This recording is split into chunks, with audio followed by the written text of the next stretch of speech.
de volta com 360 graus, hoje falando sobre Novembro Azul e câncer de próstata, com o especialista Dr. Danilo Galante, que continua esse último bloco esclarecendo muitas dúvidas para a gente.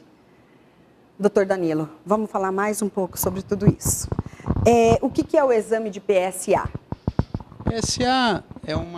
O PSA ele é produzido pela próstata, tá? Ele é uma enzima que ela serve basicamente para transformar o esperma, que ele sai de uma forma gel, ele sai em placa e depois ele liquidifica, ele vira uma aguinha. Então o PSA ele é uma enzima que serve exatamente para isso, né? A próstata produz o PSA, isso é ejetado junto com o sêmen sai em forma de placa.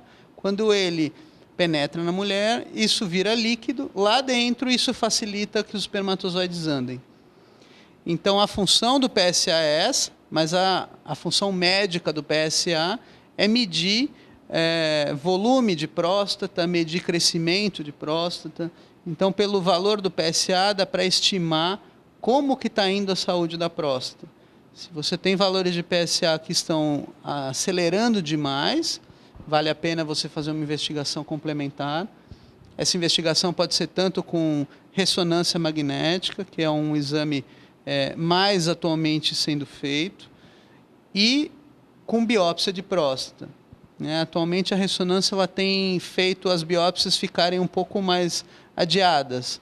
A gente está demorando um pouquinho mais para pedir a biópsia e, na verdade, a gente está evitando biópsias desnecessárias, porque a ressonância ela mostra alguns casos que o PSA subiu por um crescimento benigno da próstata, o que é muito comum. Que bom, bem interessante isso. E, doutor, existe algum exame que substitua o toque retal? Não, infelizmente para os pacientes não. Porque todos eles perguntam, primeiro, se o PSA já não é o suficiente. Eles perguntam isso. E segundo, se um exame, por exemplo, um ultrassom, não pode substituir.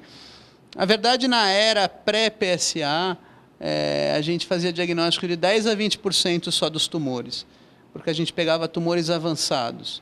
Quando um tumor ele dá um nódulo no toque, que é o que a gente sente, normalmente esse tumor está um pouco mais avançado. Tá? Quando o PSA ele chegou, teve essa esperança, entre aspas, de que o toque ia sumir. Mas o PSA sozinho também, ele não vai conseguir pegar a maioria dos casos. Então, o ideal é quando se associa o PSA ao toque, você chega a quase 90% de detecção. Então, não tem jeito de tirar um do outro. Um é complementar do outro. Uhum. E implica, por exemplo, se algum desses derem alterados, implica em ter câncer de próstata ou não? Não necessariamente. Não necessariamente. Você na investigação, você faz o toque. Se o toque estiver alterado, você vai fazer uma biópsia. Se o PSA vier alterado e você tiver a suspeita de tumor, você também vai para a biópsia. Na verdade, é a biópsia que determina se o paciente tem ou não tumor. Então, o diagnóstico de câncer de próstata é baseado na biópsia, que é a retirada de alguns fragmentos da próstata. É legal o pessoal saber como funciona uma biópsia, porque também tem muito mito em cima disso. A biópsia é um procedimento simples. Eu já percebi por alguns amigos que vai fazer a biópsia, já acha que é o fim do mundo, ficam que já está morrendo. Ou que tem alguma coisa, sim, né? É sim, isso mesmo? Com certeza. Primeira coisa, a biópsia ela é um procedimento tranquilo, feito com sedação. O paciente dorme todo o procedimento, igual uma endoscopia. Né? Não é nenhuma anestesia, né, doutor? Não, é uma sedação. É bom as pessoas saberem, sim, né, para tirar esse mito, como você disse. O paciente vai embora no mesmo dia, na verdade, acabando o exame, ele acorda e vai embora, e tira pequenos fragmentos por meio de um ultrassom. Tá? Então, é próximo a um toque retal, um pouquinho mais prolongado, né, o que o paciente vai perceber, mas na verdade ele vai estar dormindo, tá? E a biópsia, tem muitas biópsias negativas, então a gente faz a biópsia exatamente para excluir a possibilidade de câncer de próstata. Para uma garantia, né, doutor? Para uma garantia do próprio paciente. Tem que entender. É isso que as pessoas têm que ter essa consciência.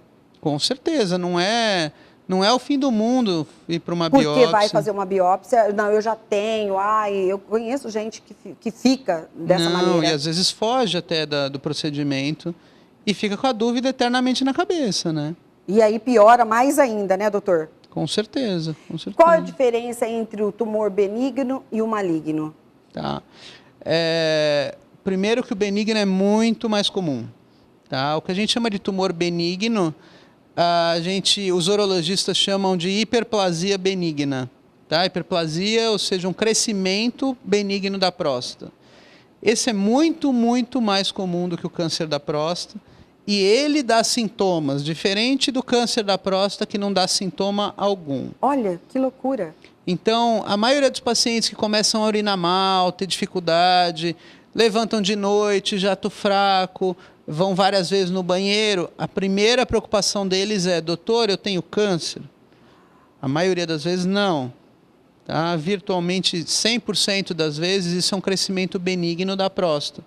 Por que quase 100%? Porque existe associação de benigno com maligno também.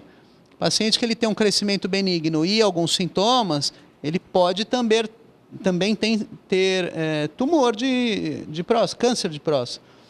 A questão é, quem tem sintoma, provavelmente tem um tumor benigno, que é tratado principalmente com medicação, com remédio, e vai viver bem o resto da vida. E quem tem câncer de próstata quase nunca tem sintoma.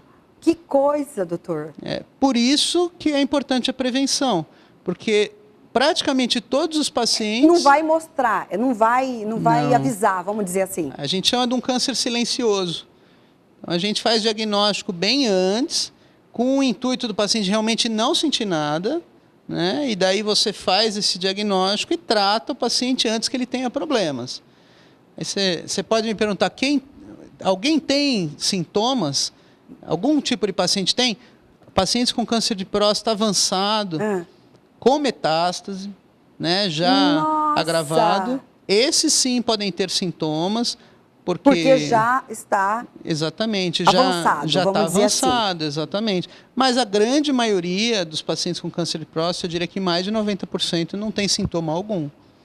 Então, isso é muito mais importante, né, ser bem esclarecido, porque eu acho que muitos homens não sabem disso, né? Que é uma coisa silenciosa, que não vai falar para você, olha, eu estou com esse problema. Então, tem mesmo que se prevenir. Sim, isso é uma coisa que a gente avisa tanto os jovens, que mais para frente eles vão ter que passar por isso, ou avisa os jovens para avisarem os pais, avisarem os tios, como para os pacientes mais velhos. Então, essa é uma ideia que as campanhas de prevenção já têm que... conscientização. Já tem que ir conscientizando. Mesmo, né, certeza. doutor? Então, falando sobre isso, o câncer de próstata, ele pode se espalhar para os outros órgãos, como você disse aí. Pode sim. Pode sim. Não é tão rápido, tem tumores que se espalham muito mais rápidos. Tem casos de câncer de próstata que demoram 10 anos, 15 anos para dar metástase. Então, a gente chama um tumor de crescimento lento, mas isso depende muito do paciente, porque tem paciente que tem tumores um pouco mais agressivos. Então, deve-se realmente pegar ele no estágio inicial. Entendi. E existe alguma vacina, doutor, no caso, para o câncer de próstata?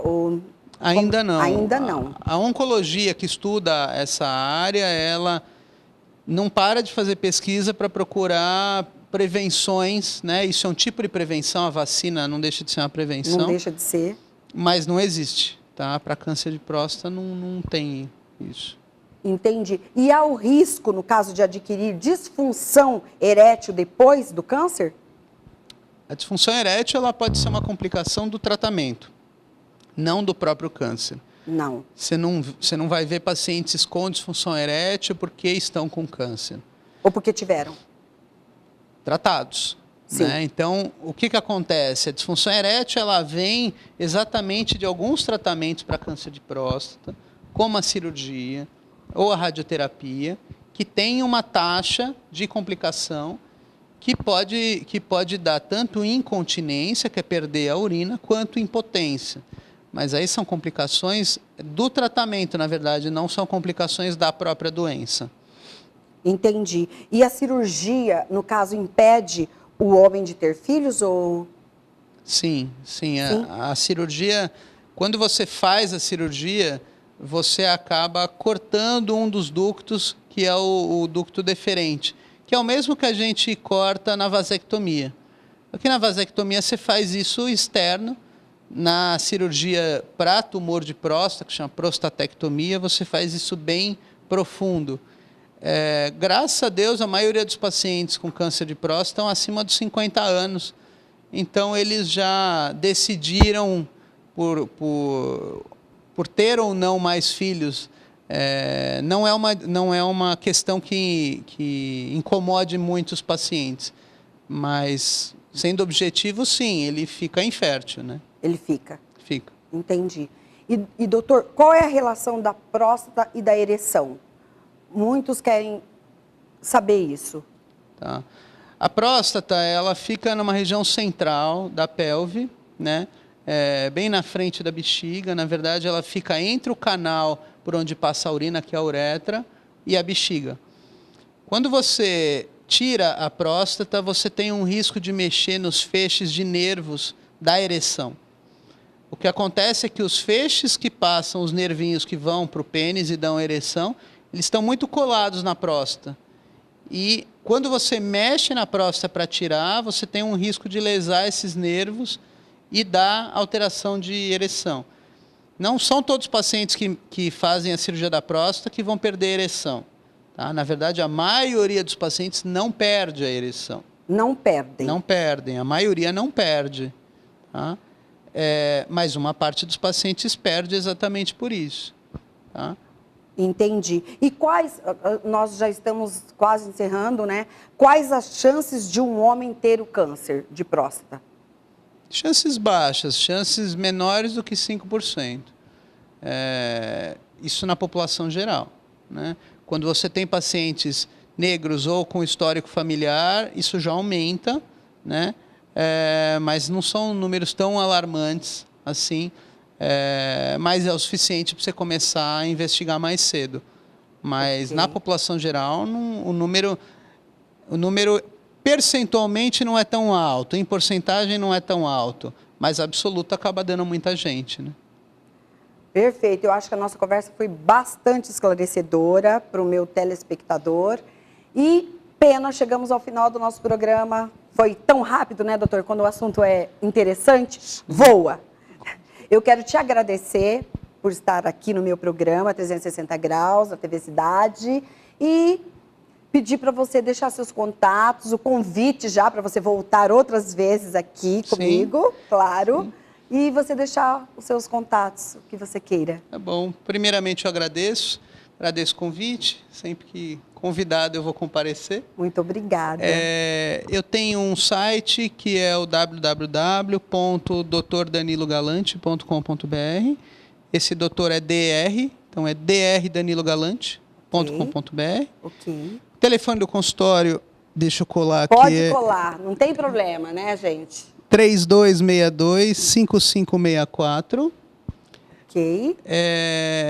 Também dá para me achar pelo Facebook, pelo Instagram, eu tenho o canal YouTube. Danilo Galante. Em qualquer um deles, Moreno vai aparecer. Ok.